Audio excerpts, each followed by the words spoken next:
ચલો લાસ્ટ લેક્ચરમાં આપણે એક્સરસાઇઝ 1.3 માં ઉપગણ આધારિત પ્રશ્નો છે જોયા, જેમાં ફર્સ્ટ, સેકન્ડ અને થર્ડ આપણે કર્યા હતા. હવે ક્વેશ્ચન નંબર 4, તો અહીંયા તમારે નીચે આવેલા તમામ ગણો માટે એના જેટલા બી શક્ય ઉપગણ હોય એ લખવાના છે. તો આપણે પ્રેક્ટિસ કરી ચૂક્યા છે કે પહેલા ટોટલ નંબર ઓફ એના કેટલા ઉપગણ શક્ય છે. ઓકે, તો પહેલા f ફાઇન્ડ કરી લો. કઈ ફોર્મ્યુલાની મદદથી? 2n ની મદદથી. Okay, 2n. ઓકે, તો અહીંયા આગળ 2n એટલે કેટલા ઉપગણ આવશે? 2 ઉપગણ આવશે. પછી 2 એટલે અહીંયા થશે 4 ઉપગણ આવશે. આના 2 એટલે કેટલા આવશે ઉપગણ? એના 8 ઉપગણ આવશે. પછી 5 એટલે કે એક પણ સભ્ય નથી, તો 2 એટલે કેટલા થશે? 1. તો એને એક ઉપગણ શક્ય છે. એ કયો હશે? ખાલી ગણ પોતે. તો આ રીતે તમે ઉપગણો છે લખી શકો છો. હવે પાંચમો ક્વેશ્ચન છે કે જો a બરાબર ખાલી ગણ હોય તો p of a ને કેટલા ઘટકો હશે? એ તો અહીં લખ્યું છે આપણે કે p of a ને કેટલા ઘટકો હશે? 1. p of a બરાબર અહીંયા શું થશે? તો કે એને એક ઉપગણ શક્ય છે અને એને તમે છગડિયા કૌંસમાં મૂકી દો એટલે આ થઈ ગયો તેનો ઉપગણ. હવે પછી નીચેના અંતરાલ સ્વરૂપ લખો. તો આપણે ચેપ્ટર નંબર 6 માં શીખી ગયા છે અંતરાલ સ્વરૂપ. ઓકે, સવૃત અંતરાલ અને વિવૃત અંતરાલ. તો ફરીથી એક વખત અહીંયા આગળ જોઈ લઈએ. ભાઈ આ ક્વેશ્ચન છે કે -4 x < 6. તો જ્યાં લેસ ધેન આવતું હોય ત્યાં વિવૃત અંતરાલ આવશે. -4, 6 છે ત્યાં સવૃત અંતરાલ આવશે, ઓર ઇક્વલ ટુ છે એટલા માટે. એ જ રીતે અહીંયા શું બનશે? -12 થી -10. તો બંને જગ્યાએ વિવૃત આવશે કારણ કે ઓર ઇક્વલ ટુ નથી. ચલો અહીંયા શું થશે? સવૃત અંતરાલ 0 થી 7 અને 7 પાસે કેવો અંતરાલ આવશે? વિવૃત અંતરાલ. 3 થી 4 બંને જગ્યાએ સવૃત અંતરાલ. ઓકે, આ રીતે લખી શકો છો. હવે ક્વેશ્ચન નંબર 7 છે ઉલટો છે. શું કીધું છે? ગુણધર્મ રીતે લખો. તો આ તમને ગુણધર્મ આપ્યો તો ગુણધર્મની રીતે. ઓકે, ક્વેશ્ચન નંબર 6 માં તો આ રીતે પાછા તમે ફરીને લખી શકો. ચલો હવે એક ટોપિક આપણે લઈ લઈએ, સાર્વત્રિક ગણ. સાર્વત્રિક ગણ છે એટલે શું? તો કે તમે જે પણ ગણનો અભ્યાસ કરતા હો, જેટલા બી ગણનો અભ્યાસ કરતા હો, ઓકે, તે બધા તમામ ગણોને સમાવતો કોઈ એક ગણ ને શું કહેવામાં આવશે? સાર્વત્રિક ગણ. જેમ કે ઉદાહરણ તરીકે જો મારી પાસે અભ્યાસમાં 2, 4, પછી ગણ બી માં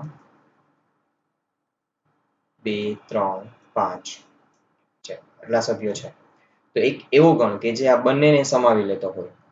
તો ધારો કે એક યુ તરીકે લઉં છું. 1, 2, 3, 4, 5 અને 6 અથવા તો 10. આ ઘટકો a અને b ના ઘટકો આવી જવા જોઈએ. તો અહીંયા u જે છે એને શું કહેવામાં આવશે? સાર્વત્રિક ગણ. સાર્વત્રિક ગણ કોનો? તો કે a અને b નો. a અને b નો સાર્વત્રિક ગણ કહેશું આપણે. ઓકે, તો સિમ્પલ તમે કોઈ એક એવો ગણ વ્યાખ્યાયિત કરી દો કે તમારો અભ્યાસ છે, ઓકે, એમાં તમામ ઘટકો છે એ આવી જાય.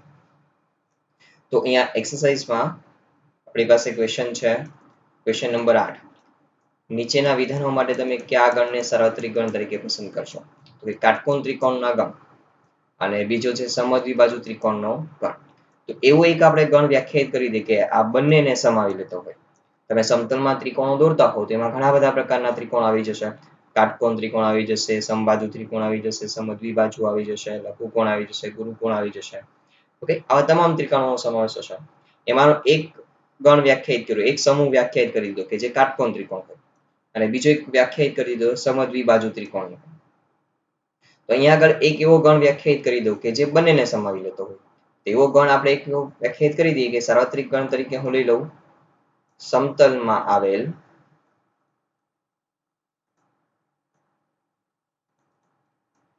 તમામ ત્રિકોણોનો ગણ. તો ત્રિકોણમાં બધા જ પ્રકારના આવી જવાના છે એટલે આ ગણ પહેલો પણ આવી જવાનો છે અને બીજો પણ આવી જવાનો છે, એટલે સાર્વત્રિક ગણ તરીકે શું થઈ ગયો? તમામ ત્રિકોણોનો ગણ. પછી 9મા પ્રશ્નમાં A, B અને C આપી દીધા છે. તો ત્રણ ગણ ABC માટે નીચેમાંથી કયા ગણને સાર્વત્રિક ગણ તરીકે લઈ શકાય? ચલો A માં 1, 3, 5, પછી 2, 4, 6, પછી 0, 2, 4, 6, 8 સુધી છે.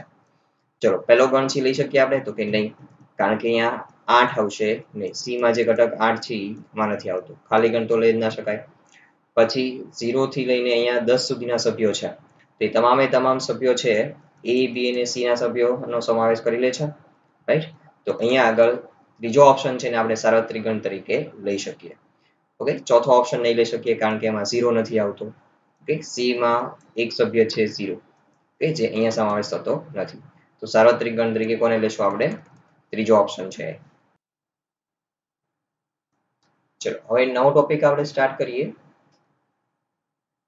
ગણ ક્રિયાઓ.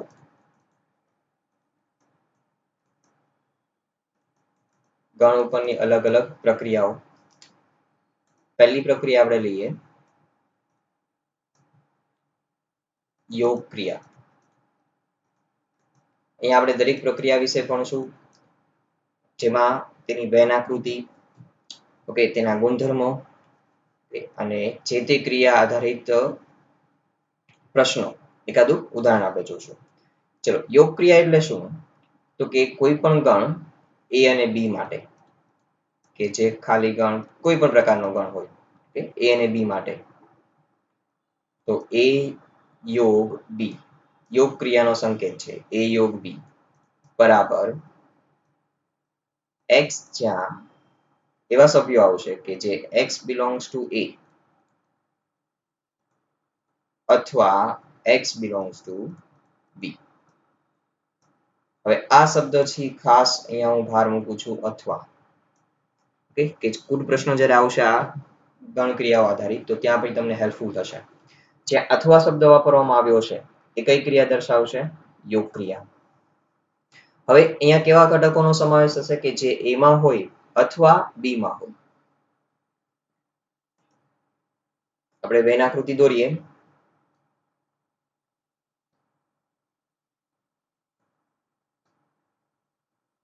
ચલો, એક ગણ A છે અને આ ગણ B છે, અને આ આપણું સાર્વત્રિક ગણ U.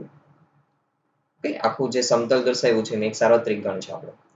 પહેલો છે એ ગણ A ના સભ્યો દર્શાવે છે અને બીજો છે ગણ B દર્શાવે છે. તો અહીંયા એવો પ્રદેશ કે જે A અથવા B માં હોય, તો A અથવા B માં હોય એવો પ્રદેશ છે આપણને કેટલો મળશે? એટલો મળશે.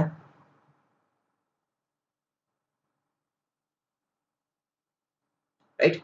તો આ છે એ શું દર્શાવે છે? A યોગ B. ઉદાહરણ તરીકે A બરાબર 1, 2, B બરાબર 2, 4, 5, તો A યોગ B. ચલો, A યોગ B બરાબર A માં હોય અથવા B માં હોય. ઓકે, તો એનો મતલબ એવું કરવાનો તમારે કે A અને B ના તમામ સભ્યો લઈ લેવાના, એકને એક સભ્ય છે 2 વખત લેવાનો નહીં. ઓકે, ક્યારેય ગણમાં આપણે એકને એક સભ્ય છે 2 વખત લખતા નથી, એટલા માટે. તો અહીંયા 1, 2, 4 અને 5, રાઈટ? તો આ થઈ ગયું A યોગ B. ચલો, હવે એના કેટલાક ગુણધર્મો જોઈએ આપણે.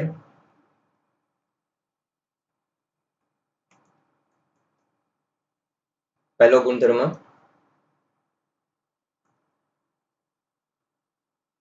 A યોગ B કોઈ પણ બે ગણ માટે equals to B યોગ A. કયો નિયમ થયો કહેવાય? આ ક્રમનો નિયમ. તો યોગ ક્રિયા છે ક્રમના નિયમનું પાલન કરે છે. ત્યારબાદ A યોગ B યોગ C equals to A યોગ B યોગ C. આ કયો નિયમ થઈ ગયો કહેવાય? જૂથનો નિયમ. તો યોગ ક્રિયા છે જૂથના નિયમનું પણ પાલન કરે છે. પહેલા B યોગ C મેળવી લો, પછી એનો યોગ ક્રિયા છે A સાથે કરો, કે પછી પહેલા A યોગ B મેળવી લો અને એની યોગ ક્રિયા છે સી સાથે કરો તો બંનેના જવાબ સમાન જ મળશે. ઓકે, અને આપણે પ્રૂફ પણ કરશું, દાખલાઓમાં આવશે જ તમારે. ત્રીજું, એ યોગ ખાલી ગણ. જો ખાલી ગણ સાથે યોગ ક્રિયા કરશું તો આપણને શું મળશે? ગણ એ મળશે. તો અહીંયા એવું કહી શકીએ કે ખાલી ગણ એ યોગ ક્રિયાનો એકમ ઘટક છે. ઓકે, ખાલી ગણ એ યોગ ક્રિયાનો એકમ ઘટક થશે. પછી ચોથો ગુણધર્મ, એ યોગ સાર્વત્રિક ગણ યુ કરીએ તો શું મળશે? સાર્વત્રિક ગણ જ મળવો જોઈએ, રાઈટ? તો અહીંયા એવું કહી શક્યો કે ભાઈ સાર્વત્રિક ગણનો નિયમ. અહીંયા કોનો નિયમ થઈ જશે? સાર્વત્રિક ગણનો નિયમ. પછી કોઈ પણ ગણની યોગ ક્રિયા એની સાથે જ કરો તો ગણ પોતે જ મળશે. તો આને કહેવામાં આવશે સ્વયંઘાતી નિયમ. સ્વયંઘાતી નિયમ. ઓકે, તો આ 5 ગુણધર્મો છે કે જે યોગ ક્રિયા આધારિત છે. હવે સેકન્ડ,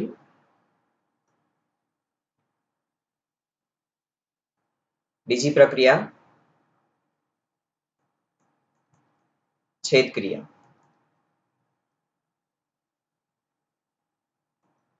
ચલો, છેદ ક્રિયામાં કોઈ પણ બે ગણ a અને b માટે a છેદ b ઊંધો u કરવાનો, જેની સંકેત છે a છેદ b ઊંધો u. ગુણધર્મ રીતે લખીએ તો x જ્યાં x belongs to a અને x belongs to b. જો બહુ જ શબ્દમાં ફરક પડી ગયો, અહીંયા વચ્ચે મેં શબ્દ કયો વાપર્યો છે? અને એનો મતલબ શું થાય કે x છે એ a માં હોવો જોઈએ અને b માં પણ હોવો જોઈએ. તો અહીંયા a છેદ b માં એવા જ ઘટકો આવશે કે જે બંનેમાં હશે, a માં પણ હોય અને b માં પણ હોય. ચલો વેન આકૃતિ દ્વારા સમજીએ આપણે.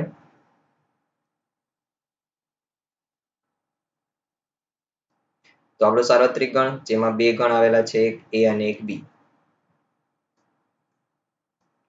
ચલો આ છે સાર્વત્રિક ગણ u. હવે એવો કયો પ્રદેશ છે કે જે બંનેમાં આવેલો છે? તો કે બંનેમાં આવેલો છે એવો પ્રદેશ આ છે, એટલો ભાગ વચ્ચેનો, રાઈટ?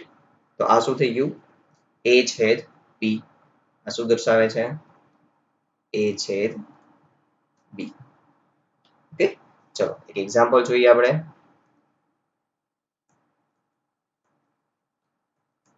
a બરાબર abc છે, ગણ b બરાબર abde છે. ચલો તો a છેદ b બંનેમાં સામાન્ય હોય એવું કોણ છે? કે બંનેમાં સામાન્ય હોય એવું a b. તો a, b. આ થઈ ગયું છેદ ગણ. ચલો હવે આપણે એના ગુણધર્મો જોઈ લઈએ. તો છેદ ક્રિયાના ગુણધર્મો.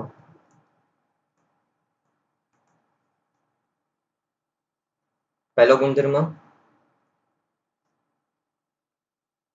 a છેદ b equals to b છેદ a. કયો નિયમ થઈ ગયો? ક્રમનો નિયમ. ઓકે, ક્રમનો નિયમ. સેકન્ડ, યોગ ક્રિયાની જેમ જ a છેદ b છેદ c equals to a છેદ b છેદ c. કયો નિયમ થઈ ગયો? જૂથનો નિયમ. પછી a છેદ ખાલી ગણ લેશું તો જો ગણ a માં કંઈક ઘટકો હશે અને ખાલી ગણ કે જેમાં કશું નથી, તો બંનેનો છેદ કરીએ તો બંનેમાં સામાન્ય શું મળ્યું? કંઈ નહીં. એટલે શું કહી શકીએ આપણે? ખાલી ગણ. ત્યારબાદ a છેદ સાર્વત્રિક ગણ કરીએ u તો અહીંયા શું મળશે? ગણ a મળશે, કારણ કે a અને સાર્વત્રિક ગણમાં સામાન્ય શું હશે? તો કે ગણ એના તમામ સભ્યો u માં તો આવેલા જ હશે. માટે બંનેમાં સામાન્ય શું થઈ ગયું? ગણ એ છે એ સામાન્ય થઈ જશે. તો અહીંયા UA છેદ ક્રિયાનો એકમ ઘટક છે. એકમ ઘટકનું કામ શું છે કે જેની સાથે તમે પ્રક્રિયા કરો તો પાછો જે તે ગણ જ પાછો મળી જાય. ઓકે, તો એવું આપણી પાસે અહીંયા આગળ યુ માં થશે. યોગ ક્રિયામાં ક્યાં થતું હતું? તો કે એ ખાલી ગણ પાસે થતું હતું. પછી સ્વયંઘાતી નિયમ અહીંયા બી આવશે, એ છેદ એ, તો એ થશે એ. ઓકે, તો આ થશે સ્વયંઘાતી નિયમ. હવે આ બે ક્રિયાઓ પરથી ખાસ વિભાજનનો નિયમ, તો વિભાજનના બે નિયમો છે. પહેલો A છેદ B યોગ C, તો આ થઈ જશે A છેદ B યોગ A છેદ C. તમે કેમ આપણે મલ્ટિપ્લિકેશન કરતા હોય એના જેવું કંઈક છે. જુઓ, પેલા A નું મલ્ટિપ્લિકેશન B સાથે, પછી A નું મલ્ટિપ્લિકેશન C સાથે, અને જે વચ્ચે ક્રિયા હતી તો એના જેવું જ કંઈક એવું. તો અહીંયા પહેલા કઈ ક્રિયા છે? છેદ ક્રિયા. તો પેલા A ની છેદ ક્રિયા B સાથે આવી ગઈ, પછી A ની છેદ ક્રિયા કોની સાથે? C સાથે આવી ગઈ, અને વચ્ચે કઈ ક્રિયા મૂકી દઈશું? અહીંયા યોગ ક્રિયા. ચલો, એ જ રીતે સેકન્ડ A યોગ B છેદ C, તો A યોગ B પછી છેદ A યોગ C. રાઈટ, તો આ બંનેને શું કહેવામાં આવશે? વિભાજનના નિયમ. હવે અહીંયા જુઓ, પહેલા નિયમમાં શું થાય છે? તો કે છેદ ક્રિયા એ યોગ ક્રિયા પર વિભાજન કરે છે એવું કહેવાય. અહીંયા શું કરે છે? છેદ ક્રિયા એ યોગ ક્રિયા પર વિભાજન કરે છે, અને આ ક્રિયા છે એ શું છે? તો કે યોગ ક્રિયા એ છેદ ક્રિયા પર વિભાજન કરે છે. ઓકે, એવું કહી શકીએ આપણે. તો આ ગુણધર્મ પણ આપણે સાબિત કરવાના છે. એક્સરસાઇઝમાં ક્વેશ્ચન્સ આવશે જ. હવે આ બે ક્રિયાઓ પરથી એક વ્યાખ્યા ભણી લઈએ, અલગ ગણ. આમ જોવા જાવ તો છેદ ક્રિયા પરથી છે ખાસ. અલગ ગણ કોને કહેશું આપણે? તો કે કોઈ પણ બે ગણ માટે, જો A અને B માટે A છેદ B ઇક્વલ્સ ટુ ખાલી ગણ હોય, તો A અને B એ કેવા ગણ થશે? અલગ ગણ છે. તો અલગ ગણ કહી શકીએ આપણે. અલગ ગણ શા માટે? કારણ કે બંનેમાં કોઈ બી સભ્ય છે સામાન્ય છે નહીં. જો તેની વેન આકૃતિ આપણે દોરીએ તો વેન આકૃતિ છે આપણને કંઈક આ પ્રકારે જોવા મળશે કે આ ગણ A અને ગણ B, આ A અને B, આ સાર્વત્રિક ગણ U. જો તમે બંનેમાં કોઈ સામાન્ય પ્રદેશ મળતો નથી આપણને, તો આને આપણે શું કહી શકીએ? અલગ ગણ. ચલો, ત્રીજી ક્રિયા તફાવત ગણ, ડિફરન્સ સેટ. તફાવત એટલે આપણે જાણીએ છીએ બાદબાકી કરવાની આવે. ઓકે, તો અહીંયા કોઈ પણ બે ગણ માટે, ઓકે, A અને B માટે તફાવત ગણ એટલે A માઇનસ B, તો તેને આપણે ગુણધર્મ રીતે દર્શાવીએ તો x belongs to A પરંતુ x does not belongs to B. એનો મતલબ શું થયો? કે x છે એ A માં હોય પરંતુ B માં ન હોવા જોઈએ. ઓકે, એવા ઘટકોની આપણે બાદબાકી કરી નાખવાની. તો આને હું હજી વધુ સ્પષ્ટ કરું, વેન આકૃતિ તમને વ્યવસ્થિત સમજાશે. ચલો, બે ગણ છે, બંને વચ્ચે કંઈક છેદ ગણ મળે છે, A અને B, આ યોગ ક્રિયા. ચલો, આ સાર્વત્રિક ગણ. તો એવા ઘટકોનો સમાવેશ કરશું કે જે A માં હશે, રાઈટ, A માં હશે પરંતુ B માં ન હોવા જોઈએ. a નો એવો ભાગ કે જે b માં આવતો હોય કે જે આ છે એ આપણે બાદ કરી નાખીએ તો બાકીનો જે વધે છે આ ભાગ એ શું થઈ ગયું a માઇનસ b થઈ ગયું કહેવાય. તો અહીંયા આ પ્રદેશ જેટલો છે કે જે a માં છે પરંતુ b માં નથી. ઓકે, તો આ છે શું દર્શાવે છે a માઇનસ b. તો આ રીતે તમે તફાવત ગણ મેળવી શકો. તો ઉદાહરણ લઉં હું અહીંયા એક, ચલો a બરાબર 1 2 3 છે, ગણ b બરાબર 2 3 4 5 છે. તો a માઇનસ b, તો 1 2 3 માઇનસ 2 3 4 5. ચલો બંનેમાંથી જે સામાન્ય હોય એ a માંથી કાઢી નાખશું. તો બંનેમાંથી સામાન્ય કોણ છે 2 છે બંનેમાં અને 3 છે બંનેમાં. ઓકે, તો બંનેનો છેદગણ છોટા આપણે શું કરીએ છીએ છેદગણ બાદ કરી દઈએ છીએ. તો વધ્યું શું a માં, તો કે a માં વધ્યું માત્ર 1. ઓકે, તો આ થઈ ગયું a માઇનસ b. પછી અહીંયા જ જો તમે b માઇનસ a કરો તો ગુણધર્મ તૈયાર થઈ જશે આપણો 2 3 4 5 માઇનસ 1 2 3. બાદબાકી કરીએ આપણે તો 2 અને 3 બાદબાકી 2 3 છે કોમન છે બંનેમાં, તો એ b માંથી બાદ થઈ જશે એટલે વધશે શું 4 અને 5. ઓકે, તો વેન આકૃતિમાં જો હું દર્શાવું તો b માઇનસ a છે કયો થશે પ્રદેશ એ યાદ હશે.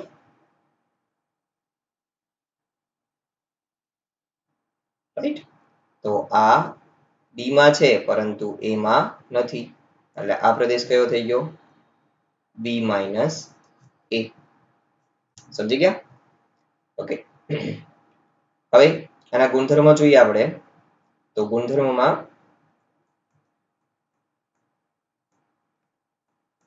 પહેલો ગુણધર્મ છે ક્રમના નિયમ આધારિત જ લઈ લઈએ આપણે કે જે અહીંયા આપણે સાબિત પણ કર્યું છે.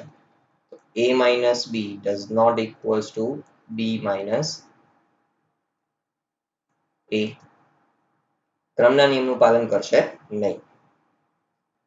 પછી બીજો ગુણધર્મ a minus ખાલી ગણ, ચલો a માંથી ખાલી ગણને બાદ કરી નાખો તો શું વધશે ગણ પોતે જ વધશે.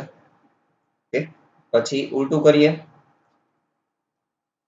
ખાલી ગણ માઇનસ a તો જવાબ શું આવશે ખાલી ગણ જ આવશે. રાઈટ, તો આ અલગ અલગ ગુણધર્મ તમે લખી શકો. બીજા કોઈ વિશેષ ગુણધર્મ આમાં છે નહીં. હવે અહીંયા આ આકૃતિ છે એમાં જે વચ્ચેનો ભાગ છે એ શું છે તો કે a છેદ b છે. તો જુઓ અહીંયા a minus b, b minus a અને a છેદ b ત્રણેયનો પ્રદેશ જે અલગ અલગ છે. રાઈટ, તો અહીંયા આપણે એક નોંધ બનાવી દઈએ તેના પરથી a માઇનસ b, a છેદ b અને b માઇનસ a એ અલગ ગણ છે. રાઈટ, ત્રણેયમાં કોઈ કોમન પ્રદેશ છે નહીં, એકબીજાથી સાવ અલગ જ છે, કોઈ સામાન્ય મળશે નહીં. એટલે ત્રણેયનો જો છેદગણ કરશો તમે તો મળશે શું તમને ખાલી ગણ જ મળવાનો છે. રાઈટ, તો MCQ માટે આવું તમને ધ્યાનમાં રાખવું જરૂરી છે તમારે ખાસ. ચલો હવે એક્સરસાઇઝ 1.7 માં આવી જઈએ, 1.4 માં આવી જઈએ. તો અહીંયા નીચે આપેલી જોડીઓની યોગ ગણ કરવાનો છે, યોગ ક્રિયાઓ કરવાની છે. બંનેના ઘટકો લઈ લેવાના, બધા ઘટકો લઈ લેવાના, એકની ઘટક છે બીજી વખત આવવો જોઈએ નહીં. અને જો ગુણધર્મની રીતે આપ્યો હોય તો સૌપ્રથમ તમે શું કરો પહેલા એને યાદની રીતમાં કન્વર્ટ કરી દો. ઓકે, જેમ કે અહીંયા ત્રીજો અને ચોથો ક્વેશ્ચન છે, પછી તમે સરળતાથી યોગ ક્રિયા કરી શકો. અહીંયા આગળ ભૂલ છે, અહીંયા આવશે છગડીયો કૌંસ જ, સૌરું તંત્રાલ નથી. ઓકે, અહીંયા છગડીયો કૌંસ જ આવશે. ચલો પછી સેકન્ડ ક્વેશ્ચનમાં શું કહેવામાં આવ્યું છે તો કે અહીંયા a અને b આપી દીધા છે. હવે a સબસેટ b છે કે નહીં, તો એના તમામ સભ્યો છે b માં આવેલા છે તો કે હા, એના તમામ સભ્યો છે b માં છે. તો a યોગ b શું થશે તો યોગ ક્રિયા કરી દો. બંનેની યોગ ક્રિયા કરી આપણે તો યોગ ક્રિયાથી આપણને આન્સર શું મળશે? અહીંયા હું એને તમને સમજાવી દઉં તો અહીંયા આપણને યોગ ક્રિયા કરવાથી શું મળશે? a, b, c. તો a યોગ b આપણને મળશે a, b, c. જે કયો ગણ છે? b ગણ છે, રાઈટ? તો અહીંયા જો a સબસેટ b હોય, a ઉપગણ b હોય તો a યોગ b કરવાથી આપણને શું મળશે? હંમેશા b મળશે. જો ઉલટું હોત, b સબસેટ a હોત તો a યોગ b કરવાથી શું મળે આપણને? ગણ a મળે અહીંયા. ઓકે, હવે એના જેવો જ પ્રશ્ન છે અહીંયા આગળ. a સબસેટ b હોય તેવા બે ગણ આપ્યા હોય તો a યોગ b શું થાય? તો કે a યોગ b શું થશે? ગણ b આન્સર આવશે. ચલો ક્વેશ્ચન નંબર 4. તો અહીંયા અલગ અલગ ક્રિયાઓ કે જે યોગ ક્રિયા આધારિત છે. Okay, a b c d ચાર ગણ આપી દીધા છે તમને. તો અલગ અલગ અહીંયા આગળ તમને 8 પ્રશ્નો પૂછવામાં આવ્યા છે. ઘણા સરળ છે. ઓકે, 3 ગણ વાળા છે કેવી રીતે કરશો તમે? જેમ કે આ છઠ્ઠો ક્વેશ્ચન છે a યોગ b યોગ d. તો a યોગ b યોગ d. તો a b અને d ના ઘટકોનો યોગ કરી દેવાનો. તો 1 2 3 4. ઓકે, પછી 4 તો આવી ગયા છે, 5 6 7 8 9 અને 10. તો 1 થી 10 ઘટકો આવી જશે. ઓકે, તો આ રીતે તમે યોગ ક્રિયાઓ છે સરળતાથી કરી શકો. પછી આ જ પ્રશ્નમાં પાંચમો પ્રશ્ન છે, એમાં શું કહેવામાં આવ્યું છે? એમાં કીધું છે તમને પ્રશ્ન નંબર 1 માં, આ પ્રશ્ન નંબર 1 છે ત્યાં છેદ ક્રિયા પણ કરી લો. ઓકે, તો સાથે સાથે જે પ્રશ્નની સાથે જ કરી દો. યોગ ક્રિયા અને છેદ ક્રિયા બંને કરી દો એટલે ક્વેશ્ચન નંબર 5મો પણ અહીંયા કમ્પ્લીટ થઈ છે. પછી ક્વેશ્ચન નંબર 6. તો અલગ અલગ ક્રિયાઓ છેદ ક્રિયા આધારિત છે. ઓકે, મોટા ભાગના પ્રશ્નો છે કે જેમાં છેદ છે. પછી અહીંયા આગળ શું આવે છે? મિક્સ આવ્યું. ઓકે, પછી અહીંયા બી એ રીતે છે. ક્વેશ્ચન નંબર અહીંયા આગળ છે 9, એમાં બી એ રીતે છે. તો એ બધા પ્રશ્નો તમે કેવી રીતે કરશો? તો કે અહીંયા આગળ a છેદ b. સૌપ્રથમ પહેલા a છેદ b કરી દો, પછી b યોગ c કરી દો, પછી બંને વચ્ચે છેદ કરીએ. ઓકે, તો અહીંયા આગળ આમાંથી કોઈ બી એક પ્રશ્ન છે કરાવું એટલે તમને આઈડિયા આવી જાય. ચલો આ ક્વેશ્ચનમાં 10મો ક્વેશ્ચન છે કરાવો. તો સૌપ્રથમ એની માટે જરૂર છે પહેલા a યોગ d. ચલો a યોગ d માં એમાં કેટલા ઘટકો છે? 3 5 7 9 11. યોગ d. d માં કેટલા છે? 15 અને 17. તો બંનેની યોગ ક્રિયા કરી દઈએ તો 3 5 7 9 11 15 અને 17 આવી જશે. પછી b યોગ c. 7 9 11 13. યોગ c માં 11 13 15. તો બંનેનો યોગ કરી દઈએ તો શું થશે? અહીંયા આગળ 7 9 11 13. 11 અને 13 તો આવી ગયા છે એટલે હવે આપણે લખશું માત્ર 15. હવે આ બંને વચ્ચે શું કરવાનું છે? છેદ ક્રિયા. તેથી a યોગ d છેદ b યોગ c. 3 5 7 9 11 15 17 છેદ 7 9 11 13 અને 15. હવે બંનેમાંથી કોમન હોય આપણે અલગ તારવતા જઈએ. તો બંનેમાં એક 7 છે, 9 છે, 11 છે અને 15 છે. 7 9 11 અને 15. છેદમાં કોણ આવશે? 7 9 11 અને 15. ઓકે, તો આ આપણો આન્સર છેદ ક્રિયા કીધી તેનો. તો હવે બાકીના ક્વેશ્ચન છે તમે સોલ્વ કરી શકો જાતે. પછી ક્વેશ્ચન નંબર 7 માં x એ પ્રાકૃતિક સંખ્યા છે, યુગ્મ પ્રાકૃતિક છે, ઓકે, અયુગ્મ પ્રાકૃતિક છે અને અવિભાજ્ય સંખ્યા છે. તો નીચેની પ્રક્રિયાઓ કરવાની કીધી છે. તો અહીંયા હું તમને ચારેક ગણ છે માત્ર તૈયાર કરી દઉં, પછીના પ્રશ્નો છે તમારે જાતે સોલ્વ કરવાના. ચલો ગણ એ માં પ્રાકૃતિક સંખ્યાઓ, થોડી પ્રાકૃતિક સંખ્યાઓ લખી, ક્યાં સુધી કોઈ બાઉન્ડ્રી આપી નથી આપણને, તો બધી જ લખશું 1 2 3 4 5 6 7 8 9 10 થી અનંત. પછી ગણ બી માં યુગ્મ પ્રાકૃતિક સંખ્યા, તો 2 4 6 8 10 થી અનંત. પછી ગણ સી માં અયુગ્મ પ્રાકૃતિક સંખ્યા 1 3 5 7 9 અનંત. પછી ગણ ડી. ચલો ડી માં અવિભાજ્ય સંખ્યાઓ, તો અવિભાજ્ય સંખ્યાની શરૂઆત ક્યાંથી થશે? 2 થી. 2 3 5 7 9 નહીં આવે, પછી 10 નહીં આવે, પછી 11. તો આ રીતે અનંત સુધી અવિભાજ્ય સંખ્યાઓ. ઓકે, તો અહીંયા હવે આ ગણ માટે તમારે નીચેની ક્રિયાઓ કરવાની છે. તો બબેની જ પ્રક્રિયાઓ છે માત્ર, એટલે ઇઝીલી તમે કરી શકશો.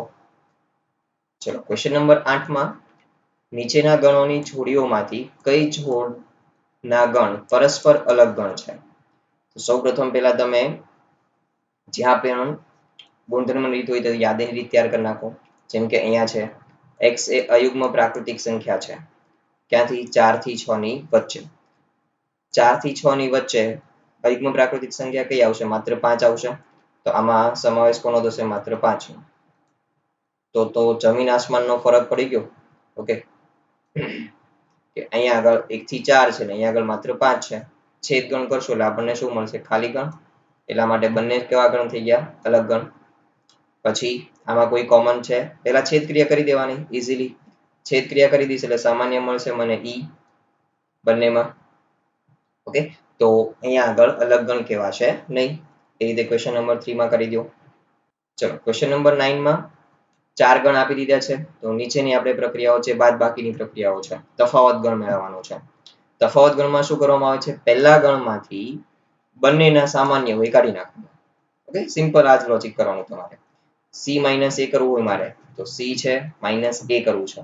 તો બંનેમાંથી જે સામાન્ય આવતા હોય એ c માંથી કાઢી નાખશું આપણે. ઓકે, તો આ રીતે હવે વ્યાખ્યા આપણે ભણી ગયા છે એટલે તમારા માટે ઘણું ઈઝી બની જશે. ઓકે, એટલે આમાંથી હું પ્રશ્ન કરાવતો નથી. ક્વેશ્ચન નંબર 9 પણ તમે સોલ્વ કરી શકશો. ક્વેશ્ચન નંબર 10 પણ કરી શકશો. x - 5 y - x અને x છેદ y કરવાનું છે. પછી પહેલા ક્વેશ્ચન નંબર 12 સમજી લઈએ, ક્વેશ્ચન નંબર 11 કરાવું છું પછી. ક્વેશ્ચન નંબર 12 માં કે સત્ય કે અસત્ય જણાવો અને તમારા જવાબની યથાર્થતા ચકાસો. અલગ ગણ વિશે કહેવામાં આવ્યું છે. આ બંને અલગ ગણ છે? તો કે નહીં, કારણ કે બંનેમાં છેદ ગણ કરશો એટલે 3 મળશે, જે ખાલી ગણ નથી. પછી એ જ રીતે બાકીના પ્રશ્નોનો તમારે જવાબ આપવાનો છે. હવે ક્વેશ્ચન નંબર 11, ચલો અહીંયા કહેવામાં આવ્યું છે કે ભાઈ વાસ્તવિક r એ વાસ્તવિક સંખ્યાઓનો ગણ છે અને q એ સમય સંખ્યાઓનો ગણ છે. તો r - q છે એ શું થશે? હવે આપણે ભણી ગયા છીએ કે વાસ્તવિક સંખ્યાઓનો ગણ જે છે r, ઓકે, એ કઈ કઈ સંખ્યાઓનો સમૂહ છે? તો કે સમય સંખ્યા અને અસમય સંખ્યાઓ. અસમય સંખ્યાઓને i વડે દર્શાવીએ છીએ. તો આ સમૂહ છે કે જેમાંથી આપણે r માંથી q ને કાઢી નાખીએ તો હવે વધશે કોણ? માત્ર અસમય સંખ્યાઓ જ વધશે. તો અહીંયા r - q કરીએ એટલે શું આવશે? i, એટલે કે અસમય સંખ્યાઓ. ઓકે, ચલો તો હોમવર્કમાં આજની થિયરી છે એકવાર થિયરી ખાસ લખવી તમારે. પછી સ્વાધ્યાય 1.3 માં જે ડિસ્કસ કર્યા 4 થી 9 પ્રશ્ન નંબર, અને સ્વાધ્યાય 1.4 માં આખી એક્સરસાઇઝ હોલ. નાના નાના પ્રશ્નો છે, વાર નહીં લાગે. ઓકે, તો હવે નેક્સ્ટ ટાઈમ આપણે નવા ટોપિક સાથે, નવી ક્રિયાઓ સાથે આગળ વધશું.